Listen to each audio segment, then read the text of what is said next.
The last lecture is a long-standing tradition in academia. The history of it is that, excuse me, in 1955, University of California, Los Angeles decided to have a lecture series and identified six distinguished members of this community to give a lecture and over the span of an academic year. The interesting part of the lecture series was the prompt that each speaker addressed the question, if you had one final opportunity to address your students, what would you tell them? And so we decided that, the faculty fellows decided that it would be kind of neat to bring the tradition home to Tarleton and make it uniquely Tarleton. So tonight we have the privilege of hearing such a distinguished member of our community.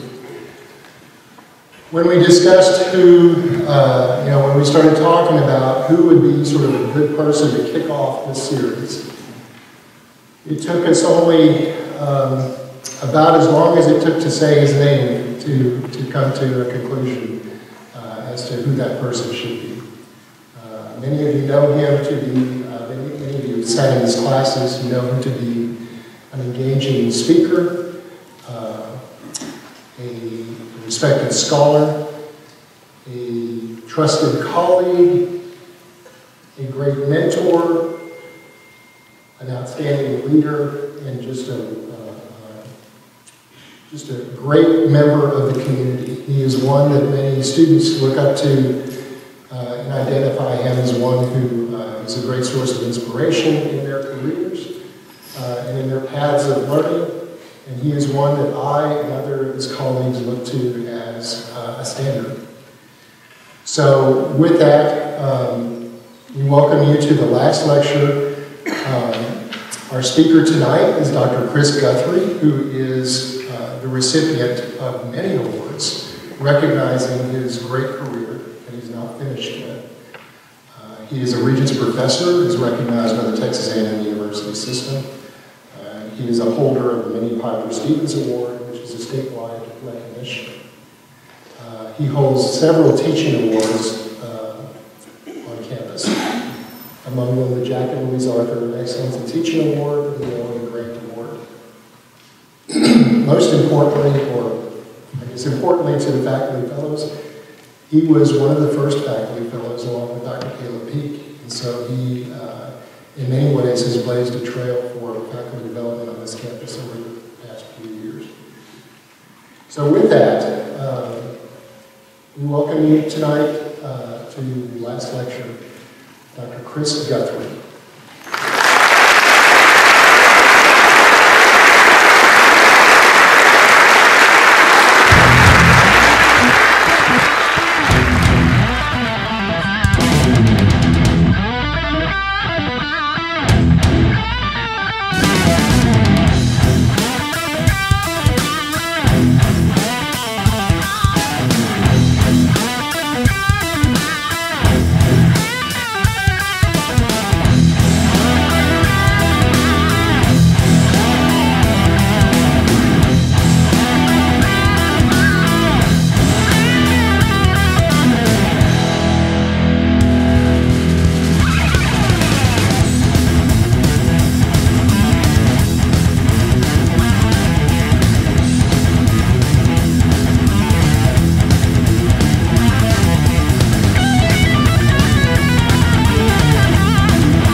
Good evening, ladies and gentlemen. Dr. Dominic DeTavio, Dr. Lizette DeTavio, and Dr. Karen Murray, and so many others. I am very flattered to be here, and I thank you all for the opportunity to serve as the inaugural speaker in the last lecture series at Tarleton. Now, I want to warn you, don't expect any profundities from me. I have cancer, and cancer doesn't make you any smarter, and it doesn't give you any deeper insight into the human character. It just gives you cancer. Mine happens to be not curable, but I'm going to try to hang in there as long as I can, and hopefully have a few more lectures. Not as long as this, but a few more at least. I would like to thank also a number of people from CII and the last lecture series committee for making this event possible. There are a large number of people. Dr. DeTavio mentioned some of them at the Trogdon House, but they include Dr. Danae Doris, Dr. Hussein Jaffrey, Dr. Sarah Maiden, Dr. Javier Garza, my good friend Doug Hanna, who is a miracle worker, Ms. Diane Sudman, Dr. Phil Sudman, Ms. Sangeeta Gina, Mr. Matthew Mills, Dr. Prudence Jones, Dr. Samantha Hayes, Ms. Samantha Hayes, Dr. Mark Holtorf, Carol Stavish, Laurel Butler, who in charge of the art, Dr. Barry Lambert, Caleb Meek, and Jason Sharp. And I've probably forgotten somebody else, but I don't mean to. I would also like to thank my family members who are here this evening. My brother Timothy Guthrie, my sister Cindy Brown, and her husband Roy. My mother, who's still going strong at 90, Phyllis Guthrie. My son Andrew Guthrie. Now Andrew and I have had our ups and downs, like all fathers and sons do. But I do know he cares about me. I do know he wants the best for me, or he wouldn't have been here today. And I especially like to thank my beautiful granddaughter, Madeline Rose Davis, for her magical art, which inspires me every day, and will continue to do so as long as I'm around. And finally, I'd like to thank what I call behind their backs, not in front of them, my four angels, who keep me going every day. They include Ms. Jeannie Vasquez, my administrative assistant for the Department of Social Sciences, Dean Kelly Styron, Dean of COFA, my daughter Sophie Wilson, and last but not least, my very, very patient wife, Teresa Davidian, head of the Department of Fine Arts. My first wife once told me that I was probably the worst patient in human history, and she was right, but absolutely right. But Teresa Davidian has been able to cope with that, put up with my moods, and get me through every day. This project would not have been possible without her or any of their help, and I'll never forget them for their contribution. Now the title of this lecture, as I said, is not profound. It won't change your life. Maybe it will. It depends on your life.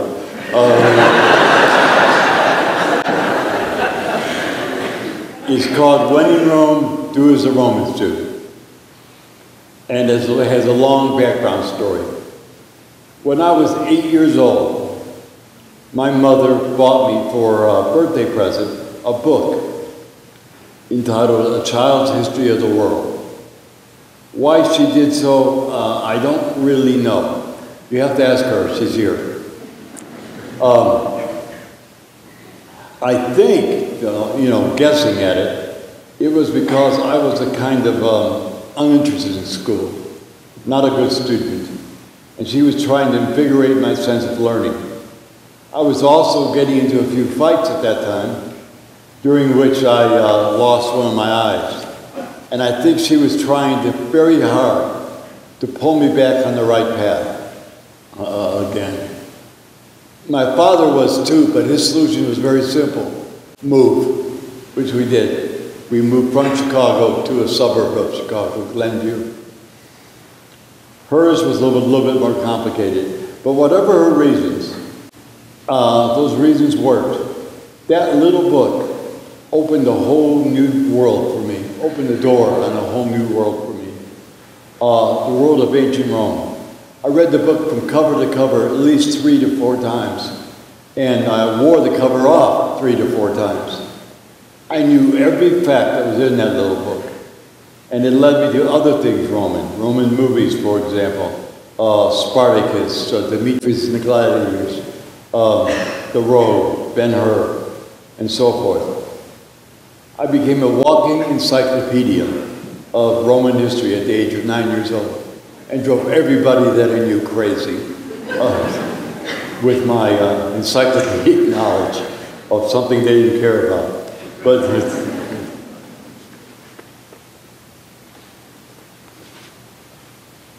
now, why I was fascinated with Rome, that's hard to explain. Partly it was a little boy's fascination with the excitement and the violence of the period. Gladiator fights, chariot races. How could a kid resist that kind of stuff? I was also fascinated with the dedication of the Romans, as told in such stories as Horatius at the bridge, Cincinnatus. Cincinnatus was a farmer who, whenever called upon, would drop his farm equipment, pick up a sword, and go fight for Rome. And then when he was done, he'd pick up his farm equipment again and go back to farming. Another story, the rape of Lucretia. All these stories inspired me to emulate their dedication, their loyalty, their devotion to their state, which would still admirable today. Now, I never pursued Roman history in my professional career. I wrote lectures on Rome, lots of lectures on Rome. But the fact that I didn't follow it in a scholarly sense remains a mystery to me, really, as well as to others. When I went to graduate school, I specialized in 19th century French history. And I did all my work in French history, my book, my articles, my papers, and so forth. All of it's in French history. Why French history? Well, it's interesting. Got to go to France a couple of times. And the French language, to be honest with you, is easier to learn than Latin. Latin's a hard language to learn. I found out that to be an expert in ancient Roman history, you had to be a master of at least 4 languages. Ancient Latin, ancient Greek, German, and French. And I never did it.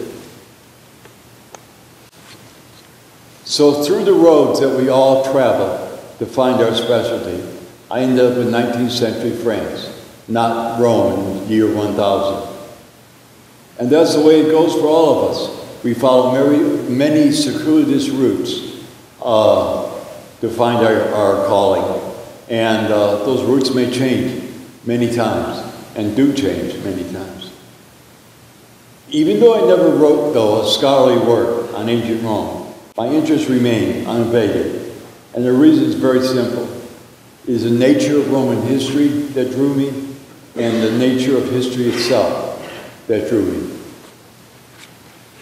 Romans, going all the way back to the beginning of the Republic, that's around 800 BC or so, were obsessed with families.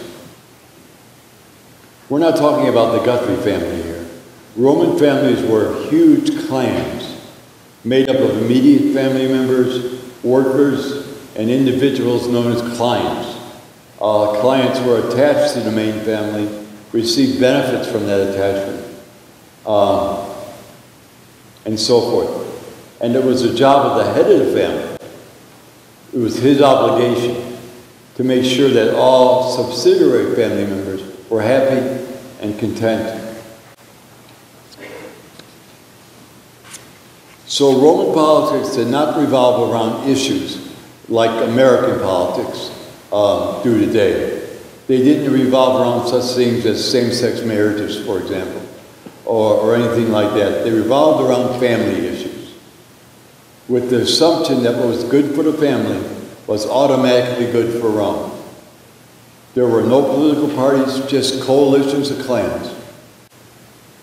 Now this, of course, made Roman politics very self-centered, with various families hustling around for precedence, for status over other families.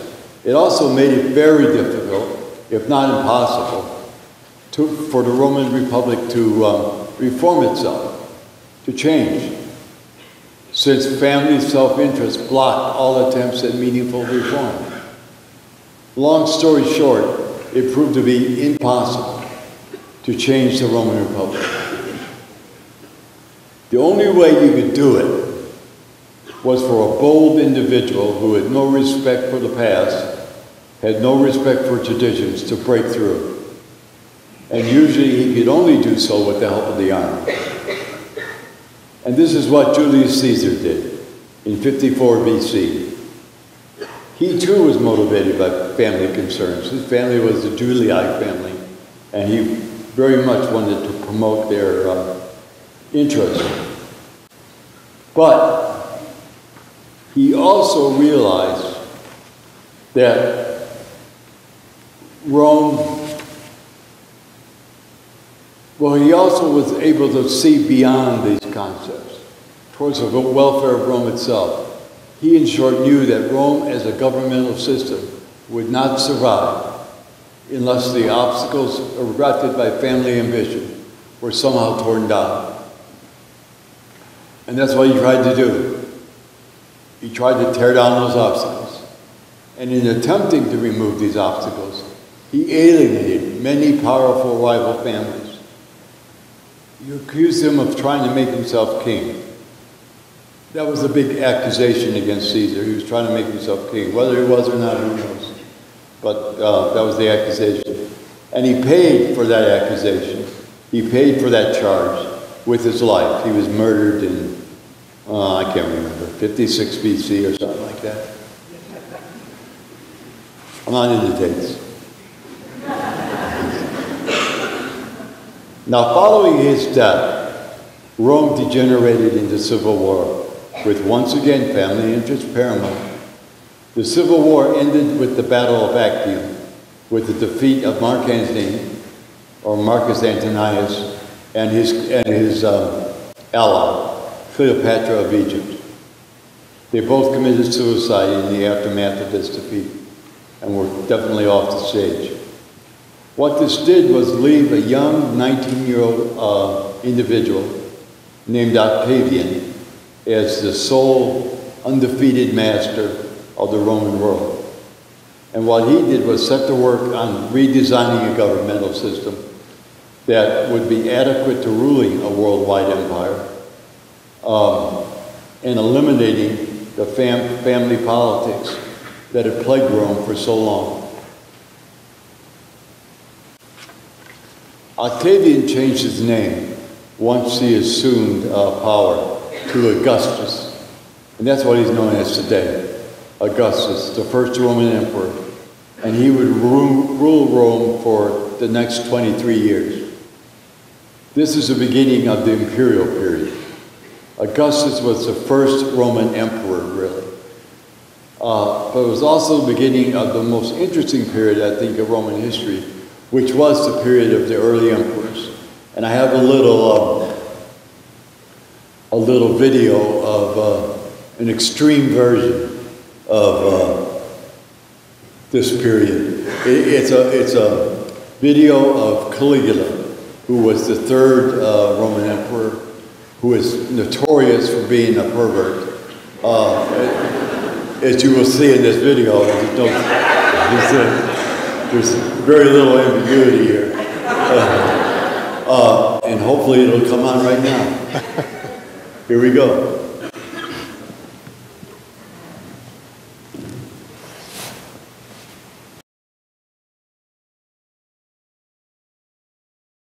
That's not clear. There's a lot of problems with this video, actually.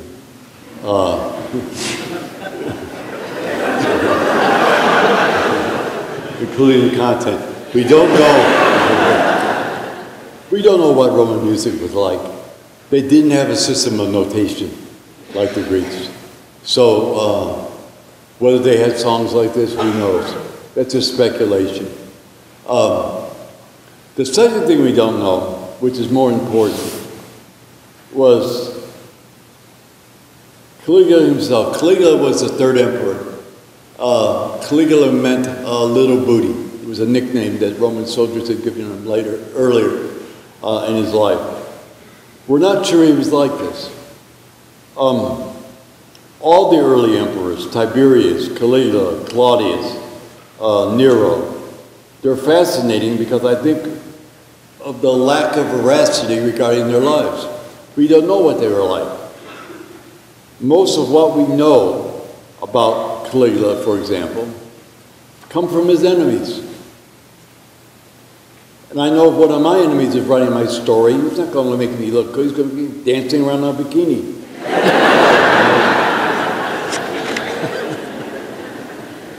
We identify these men with the Roman Empire. We identify with its kind of degeneration and so forth. But the stories were most likely false. They were made up by enemies to make these men look as evil and as bad as possible so that they could kill him. Caligula was murdered by a group of bodyguards. And to justify that act, they had to make him look like he was worth murder, which he does in this one. We don't know what he was really like. Was he a 17-year-old psychopath, ever eager to ridicule and torture his elders? Or was he a young man who simply had too much power and was trying to see how far he could push that power? And what he found out, he could push it forever. Nobody would stop him. So he kept on pushing and pushing and pushing and pushing and getting away with it. I actually believe the latter one, that he wasn't mentally all there, but he was a problem, by the way. By the way, this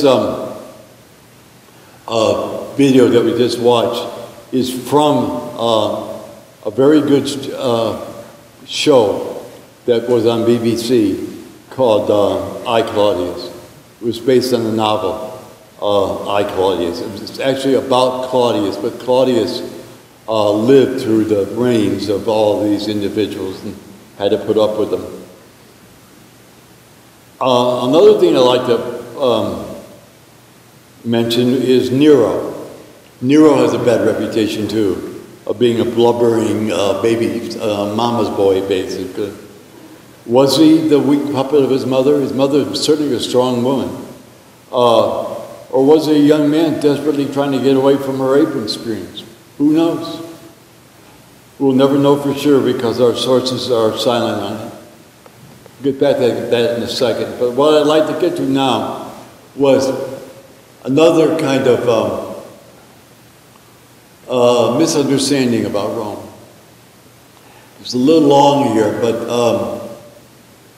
Rome, at this point in time, days of Julius Caesar, you know, the Civil War with Mark Antony and so forth, Rome was a equivalent of today a third world city. It was dirty, it was filthy, it was crowded, it was full of poverty. 80% of the people were hopelessly poor. It wasn't that city of marble and everything else that you would see later on, that Augustus would actually transform into. And this is a clip from the HBO series called Rome, which kind of illustrates what Roman street life was like during this time. Thank you. Back to our friend Nero. Our knowledge about Nero is based basically on 4 or 5 books. That's it. And the authors of those books didn't like him.